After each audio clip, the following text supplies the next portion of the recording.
ٹھیک ہے، کہیں گاسپس ہو رہی ہے اور وہاں وہ آپ کے فرینڈز ہی ہیں سبھی، انسان بیٹھنا چاہتا ہے ان کے ساتھ کچھ اچھی باتیں کر لے، لیکن وہ لوگ گاسپ کے موڈ میں ہیں تو اٹھ کے چلا گیا، وہاں پہ رکا نہیں۔ کوئی جبر نہیں کر دیتا ہے آپ کو لغو میں انڈلج کرنے کے لیے۔ تو مومنین کا یہ عمل اس طرح سے ہوتا ہے کیونکہ مومن بائی نیچر سیریس ہوتا ہے، سیریس ان دا سینس گمبھیر وہ والا نہیں، سیریس ان دا سینس کہ وہ مقصدیت کے ساتھ زندگی اور وقت کو گزارتا ہے، اس کو ٹھیک سے پتہ ہوتا ہے کہ یہ جو زندگی ہے نا وہ کیا ہے، وہ ایگزامینیشن ہال کی طرح ہے۔ کوئی بے وقوف ہی ایگزامینی ہوگا جو ایگزامینیشن ہال میں بیٹھ کے موبائل پہ گیم کھیلتا رہے، کوئی کرے گا؟ اور اگر کوئی کرے گا تو آپ اسے کیا کہیں، کتنا بے وقوف ہے، پورا ٹائم نکل رہا ہے ایگزام کا اور یہ موبائل پر گیم کھیل رہی ہے۔ تو کوئی ایگزامینیشن ہال میں بیٹھ کے لغو میں انڈلج نہیں ہو سکتا نا۔ تو مومن کو ہر لمحہ اس بات کا احساس رہتا ہے کہ وہ دنیا میں امتحان کے لیے آیا ہے اور یہ دنیا امتحان گاہ ہے اور اسے اپنا پرچہ فل کرنا ہے as much as he can. اس کو جتنا زیادہ اچھے اعمال اس میں ڈال سکتا ہوگا وہ ڈالنے کی کوشش کرتا ہے، اس لیے ہمیشہ ہی بیزی ہوتا ہے۔ اس کے پاس اتنی فرصت نہیں ہوتی کہ 2.5 گھنٹہ اور 5 گھنٹہ سوشل میڈیا پہ گزارے، مومن کے پاس اتنی فرصت کبھی بھی نہیں ہوتی۔ اور مومنین کے لیے تو جو جنت کی خوشخبری ہے اس میں یہ خوشخبری بھی دی گئی ہے، لا تسمعوا فیہا لاغیہ، کہ اس میں کوئی بھی لغو بات نہیں سنیں گے، یعنی مومن کو تو لغو بات سننا بھی ناگوار ہوتی ہے۔ بے وجہ کی گاسپس ہو رہی ہے، ہاں ہاں ہو بے وجہ کی ہو رہی ہے، اسے زہر لگتا ہے۔ مومن اپنے مقصد پہ فوکسڈ ہوتا ہے اور پھر وہ لغویات جہاں پر چل رہی ہوتی ہے اس کا دل تو لگنا دور، اسے زہر لگتا ہے۔ اس لیے جنت میں لغو بات اسے سننے کو نہیں ملے گی۔ Excuse me.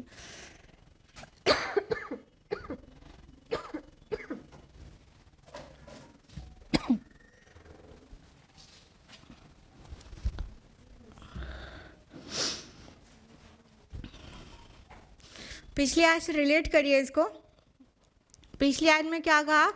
الذین هم فی صلاتہم خاشعون، وہ جو اپنی صلاح میں خشوع اختیار کرتے ہیں۔ یہ آیت میں کیا کہا جا رہا ہے؟ والذین هم عن اللغو معرضون، جو لغو سے وین ٹاک سے پرہیز کرتے ہیں۔ یعنی ہماری صلاح کا خشوع اس لیے بھی نہیں ہے کہ وین میں انڈلج ہو جاتے ہیں، لغویات میں لگ جاتے ہیں، اس لیے چاہے سر نیچے پیر اوپر کر کے صلاح پڑھیں کبھی خشوع نہیں آئے گا اگر ایک نماز کے بعد دوسری نماز میں ہمارا دل ایسے فون میں لگا رہتا ہے کہ کسی طرح نماز مکمل کریں اور دیکھیں کس کا نوٹیفیکیشن میسج کا آیا تھا تو کس کا میسج تھا۔ اگر اتنی بری طرح سے ہم فون میں ایک دم سے چپکے ہوئے ہیں اور اس طرح لغو میں ہمارا دل لگا رہتا ہے تو صلاح میں خشوع آ ہی نہیں سکتا۔ اور اگر چاہتا ہے بندہ کہ صلاح میں خشوع پیدا ہو تو پہلے اپنی زندگی سے لغو کو دور کرنا ہوگا، جتنی بے مطلب بے فائدہ فضول باتیں ہیں اس سے دور ہونا ہوگا۔ تینوں آیات کو ریلیٹ کریے۔ سب سے پہلے کہا گیا قد افلح المؤمنون، سم تھنگ ریلیٹڈ ٹو ایمان۔ الذین هم فی صلاتہم خاشعون، سم تھنگ ریلیٹڈ ٹو خشوع ان صلاح۔ والذین هم عن اللغو معرضون، جو لغو سے پرہیز کرتے ہیں۔ لغو سے ایمان ہوگا تو صلاح میں خشوع آئے گا اور وہ انسان لغو سے ضرور بچے گا، اور جو لغو سے بچے گا اس کی صلاح میں ہی خشوع آئے گا اور اس کا ایمان ضرور بڑھے گا۔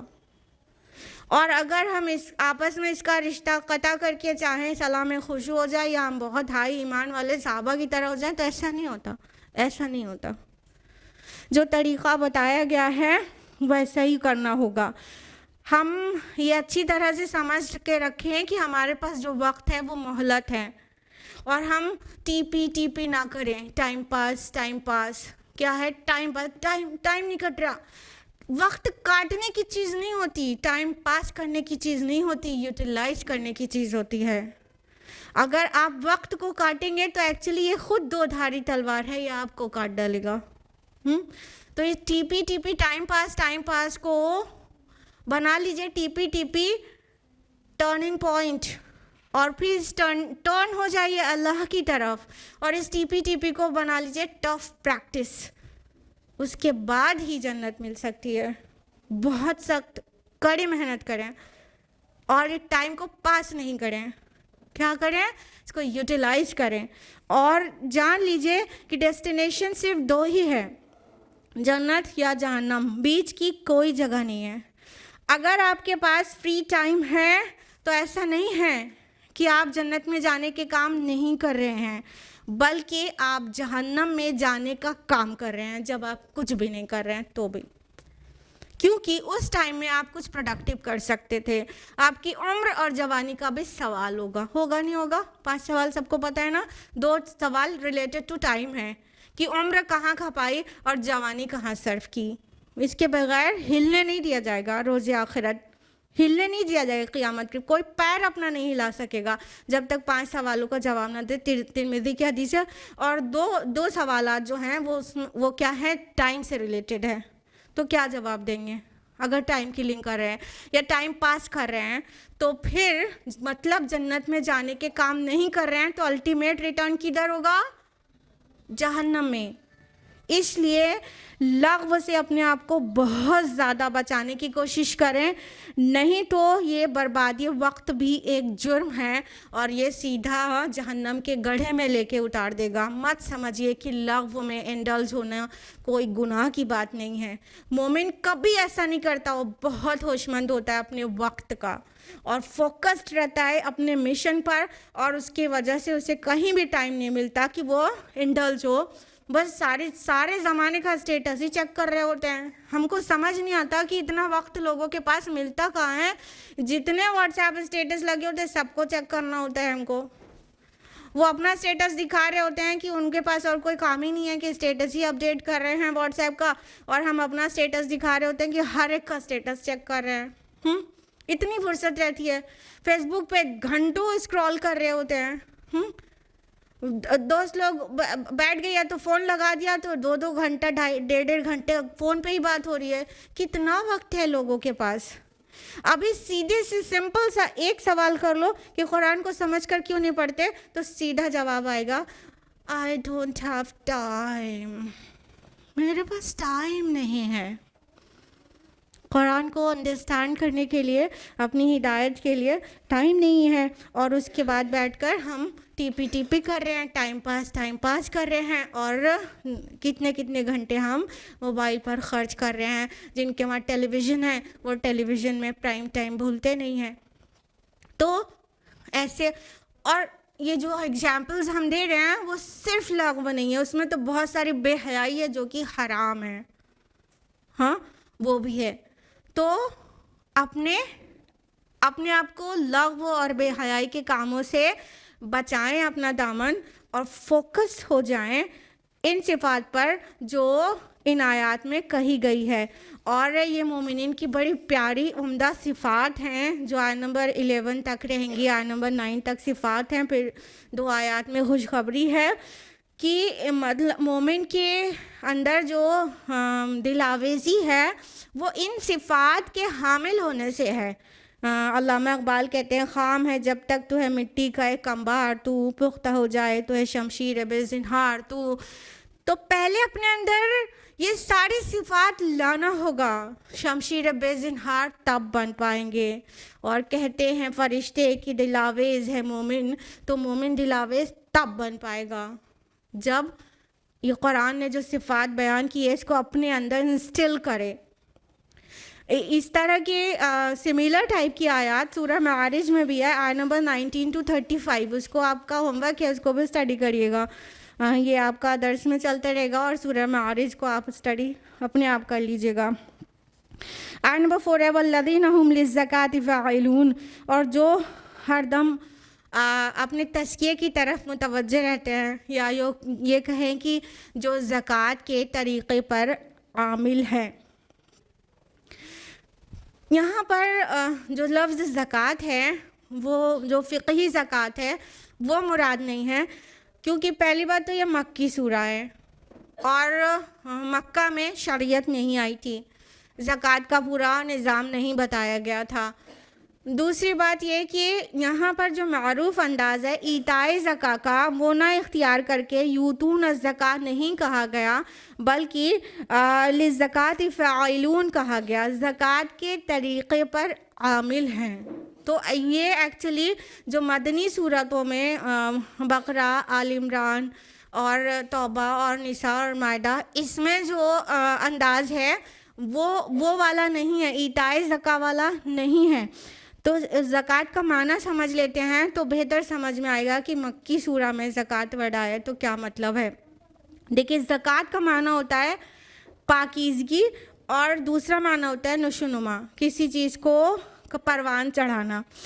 تو یہ جو پاکیزگی ہے نا، وہ مطلب جب مال سے زکوٰۃ دی جاتی ہے تو مال بھی پاک ہوتا ہے، نفس بھی پاک ہوتا ہے، لیکن جب کہا جا رہا ہے کہ للزکوٰۃ فاعلون، زکوٰۃ کے طریقے پر عامل ہیں، تو اس سے مطلب پاکیزگی ہی ہوگا، تزکیہ، پیوریفیکیشن، کلینزنگ، یہ مراد ہے۔ جو کہ تزکیہ نفس کرتے ہیں، ہر دم اپنے آپ کو پیوریفائی کرنے میں لگے رہتے ہیں، مستقل وہ ایسا کوئی کام کرتے رہتے ہیں کہ ان کا نفس پیوریفائی ہو، ان کا سیلف پیوریفائی ہو۔ تو اور جو لوگ پیوریفائی ہو جاتے ہیں وہ کامیاب ہو جاتے ہیں، قرآن کے مختلف مقامات سے بات ثابت شدہ ہے، جیسا کہ سورۃ الاعلیٰ سورہ نمبر 87 آیت نمبر 14-15 میں قد افلح من تزکیٰ وذکر اسم ربہ فصلی، کامیاب ہو گیا وہ جس نے اپنے نفس کو پاک کیا، پیوریفائی کیا، اور اپنے رب کا نام یاد کیا اور صلاح پڑھی۔ اور سورۃ الشمس سورہ نمبر 91 آیت نمبر 9-10 میں قد افلح من زکاہا، کامیاب ہو گیا وہ جس نے اپنے نفس کو پاک کیا، وقد خاب من دساہا، اور نامراد ہو گیا وہ جس نے اسے دبا دیا، چھپا دیا۔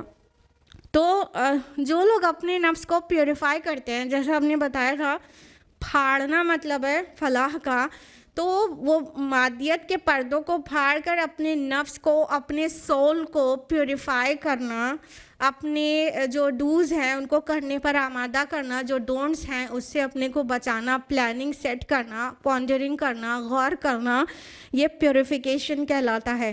تو یہ تزکیہ نفس جو لوگ کرتے ہیں وہ ایکچولی کامیاب ہوں گے۔ اب دیکھنے کی بات یہ ہے کہ ہر انسان کے اندر خامی الگ ہے، ہر انسان کی ویکنس دوسری ہے اور ہر انسان کی پرابلمس دوسری ہے۔ کسی کو بہت جلدی سے جھوٹ منہ سے نکل جاتا ہے، کسی کے وعدہ نبھانے میں پختگی نہیں آ پا رہی ہوتی ہے، کوئی زبان کا بہت زیادہ سخت ہوتا ہے، کوئی کو غصے پہ کنٹرول نہیں ہو رہا ہوتا ہے، تو کسی کے اندر حسد ہے، سب کی پرابلمس مختلف ہیں، کسی کے اندر کچھ زیادہ، کسی کے اندر کچھ زیادہ ہوتا ہے، اور کسی کے لیے کوئی کام آسان ہے، کوئی برائی چھوڑنا آسان ہے، وہ دوسری چھوڑنا مشکل ہے، اور دوسرے کے لیے اس کا الٹا ہے۔ تو انسان کی جو پرسنالٹی ہے نا، it is like layers of onion, کہ جیسے مطلب انسان سوچتا ہے کہ اب ہم جھوٹ نہیں بولیں گے، آمادہ کیا، اس کے اوپر ورک کر رہا ہے، تو مان لیجئے انین کی ایک لیئر ہٹائی، لیکن اس کی اگلی لیئر تیار ہے کہ ابھی اس کی استغفار کی تو عادت ہے نہیں، ٹھیک ہے، تو ابھی اسے استغفار کی عادت ڈالنا ہے۔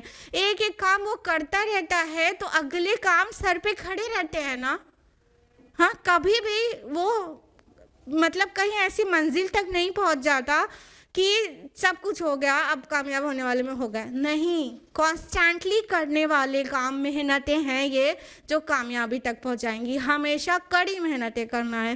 تو یہ اپنے آپ پہ ورک کرنا بھی بالکل کانسٹنٹ ہونا چاہیے، یہ کبھی نہیں رکنے والا کام ہے، ہمیشگی والا کرنے والا کام ہے، پیوریفیکیشن آف دا سول۔ تو یہاں پر پیوریفائی کرنا ہے اور اپنے نفس کو نشوونما بھی دینا ہے، اسے سینچنا بھی ہے۔ اس کی مثال ایک باغ سے لیتے ہیں، جیسے کوئی گارڈن ہو، کوئی باغ ہو، تو مالی وہاں پر جو پودے، مفید پودے ہیں، اس کی دیکھ بھال کیسے کرتا ہے؟ ایک تو ان پودوں کو کھاد دیتا ہے، پانی دیتا ہے، سن لائٹ کا ارینجمنٹ رکھتا ہے، ٹھیک ہے وہ کرتا ہے، لیکن اس کے گرد و پیش میں اگر کوئی جنگلی جھاڑ جھنکاڑ نکل آئے تو کیا کرتا ہے؟ اس کی بھی صفائی کرتا ہے نا، کہیں ایسا نہ ہو کہ ان کی جو نشو و نما ہے وہ اس سے افیکٹ ہو جائے، یہ سن لائٹ لے لے، اس کو پوری لائٹ نہیں مل پائے، یا یہ سوائل میں سے زیادہ نیوٹرینٹس یہ کھینچ لے جائیں، مین پودا جو جس کی وہ دیکھ بھال کر رہا ہے اس کو کم ملے، تو وہ جھاڑ جھنکاڑ کو بھی کاٹتا رہتا ہے۔ تو دو طرح کے کام ہو گئے نا، ایک تو صفائی، جھاڑ جھنکاڑ کو کاٹنا، صفائی کرنا، دوسرا پودے کو نرشمنٹ دینا اور اسے اس کی اچھی گروتھ کے لیے جو بھی ریکوائرڈ چیزیں وہ دینا۔ دونوں چیز، یہ دونوں کام نا، یہ دونوں ہی کام زکوٰۃ کہلاتا ہے۔ یعنی اپنے اندر سے جو ایول ڈیزائرز ہیں، ایولز کی طرف انکلینیشن ہے، اس کو دور کرنا، اس کو صفائی دینا، اس کی صفائی کرنا، اور پھر اچھائی کو اپنے اندر شامل کرنا، اچھے اچھے کام کو کرنے کے لیے اپنے آپ کو ہیبیچول بنانا، یہ دونوں کام ملتے ہیں تو یہ زکوٰۃ کا پورا معنی دیتے ہیں، پیوریفیکیشن۔ تو اس سے تزکیہ نفس بھی مراد ہے، تزکیہ اخلاق بھی مراد ہے، تزکیہ زندگی مراد ہے، تزکیہ مال بھی، اور گرد و پیش کا، سماج کا، معاشرے کا تزکیہ بھی مراد ہے۔ خالی اپنے اندر تھوڑی نا پاکی کریں گے، جہاں اور گندگی دیکھیں گے اور بھی لوگ برے برے کام کر رہے ہیں وہاں پہ بھی پاکی کرنے کی، ان کے نفس کو بھی پاک کرنے کی کوشش کریں گے۔ تو یہ سب طرح کے تزکیہ والے اعمال جو کرتے ہیں وہ لوگ کامیاب ہوتے ہیں۔ اب کیا ہے کہ انسان کی نشو و نما میں سب سے بڑی جو رکاوٹ ہے وہ کیا ہے؟ حب دنیا۔ قرآن شاہد ہے کہ انسان دنیا سے کتنی محبت کرتا ہے۔ سورۃ الاعلیٰ سورہ نمبر 87 آیت نمبر 16-17، بل تؤثرون الحیات الدنیا والآخرۃ خیر وابقیٰ، کہ بلکہ تم دنیا کی زندگی سے محبت رکھتے ہو، اس کو اختیار کرتے ہو، اور آخرت تو بہت بہتر اور بہت باقی رہنے والی ہے۔ انسان دنیا کی زندگی سے محبت کرتا ہے، جلدی ملتی ہے نا۔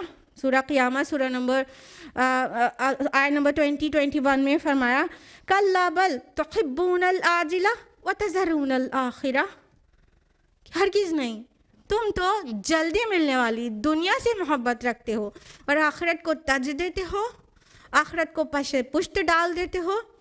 تو انسان کی ترقی میں، اور روحانی ترقی جس کی ہم بات کر رہے ہیں شروع سے، انسان کی ترقی اور نشو و نما میں سب سے بڑی رکاوٹ ہے حب دنیا۔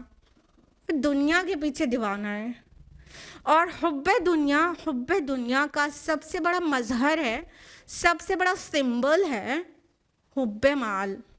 انسان مال سے دنیا میں سب سے زیادہ محبت کرتا ہے۔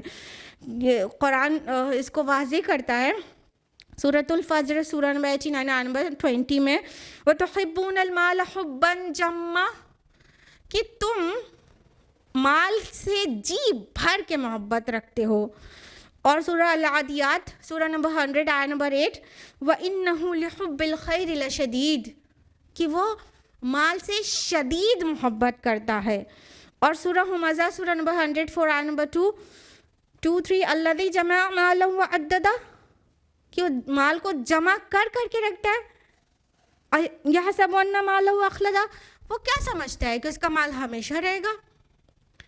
تو ایکچولی انسان کی سیلف جو ہے، اس کی خودی، اس کی انا، اس کی ریئل سیلف جو اس کا ہے، اس کی کامیابی اور ترقی میں سب سے بڑا روڑا حب دنیا ہے، اور اس حب دنیا کا سب سے بڑا سمبل حب مال ہے۔ اس لیے مال کو بھی دینا پیوریفیکیشن کے لیے ضروری ہے۔